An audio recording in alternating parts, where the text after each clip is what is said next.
مبروك كسبت معانا 100 للعلم جنيه. بس يا جماعه انا مسيحي اساسا. لا يا اخي، والله يعني مصحف. احنا بنسال اسئله على السوشيال ميديا، اسئله عامه. هتاخد سؤال من الصندوق، السؤال وفي ظهره المبلغ اللي هتكسبه، جاوبت عليه تكسب المبلغ. موافق؟ تمام.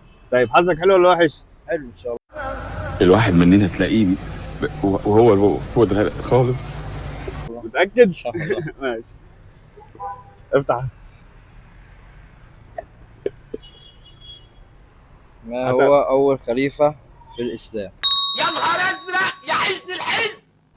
اول خليفه بالاسلام، وريني كده. ما هو اول خليفه بالاسلام؟ 100 جنيه، تكسب معانا 100 جنيه.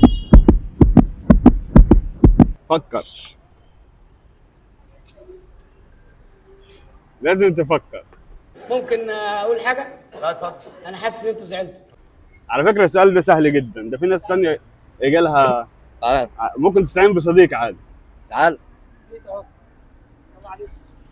هو ده الصديق؟ آه. اسمك ايه؟ يوسف نادر. عامل ايه يا يوسف؟ 100. كم سنه يا يوسف؟ 18. حبيبي يوسف، تدرس؟ اه. طيب مين هو اول خليفه في الاسلام؟ ابو بكر الصديق. انتوا عارفين ان انتوا من دخلتكم عليا قلت العيال دول مصريين جدعان قوي. مبروك كسبت معانا 100 للعلم جنيه. بس يا جماعه انا مسيحي اساسا. لا يا اخي، والله يعني مصحف. انت مسيحي؟ وهو ما جاوبش، هو المسلم. اوه، يعني انت مسيحي وهو مسلم وانت عارف وهو مش عارف. انتهيت يا جدع ما تقولش كده. بيتي اتخرب. غريب. مش عايز اهبل. آه. مش عايز اهبل. يعني انت قلت كده ومش عارف ايه أنا مش الوضع. عايز اهبل الصراحه. والراجل عارف، راجل عادي. والراجل مسيحي. خد بالك احنا كلنا اخوات وكلنا ما فيش فرق بين طبعاً مسيحي ومسلم، احنا واحد. كلنا مصريين وما فيش اي اختلاف بيننا. أكيد. واللي يقول غير كده يبقى راجل مش مننا. مش غير كده مننا. مش مننا. لا للمفاوضات ولا للايه؟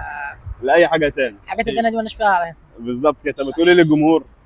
لهم ايه؟ اقول لهم انا واخويا هم مع بعضينا والله الراجل ده بيتكلم كلام زي الفل. زي ما كل المصريين مع بعض. حاجه تاني عايز تقولها؟ لا كده 100 100. طب انت مبروك معانا، كسبت معانا 100 جنيه واحلى 100 جنيه كسبتها معانا. تسلم يا أخويا. والمسلمين والمسيحيين اخوات. واحد يا عم ايدك. حبيبي، فرصه انا واخويا مع سعيده. بعض واحنا صغيرين. والله؟ والله. طب احكوا لنا كده على اصعب موقف حصل في حياتكم انتوا الاثنين مع بعض. اصعب موقف ساعه اللجنه. يعني احنا ثانويه واحنا عامه. يعني هي مش موقف واحد، مواقف. اه كل لجنه لازم في ثانويه عامه في اولى وثانيه وثالثه يحصل موقف كده يثبت قد ايه ان احنا اخوات. ربنا يديم عليكم المحبه والاخوه، وفرصه سعيده ان شاء الله نتقابل في موقف ثاني احسن من كده. حبيب قلب، الف مبروك يا باشا. حبيبي حبيبي يا اخويا. ماشي يا معلم. ماشي. أسأل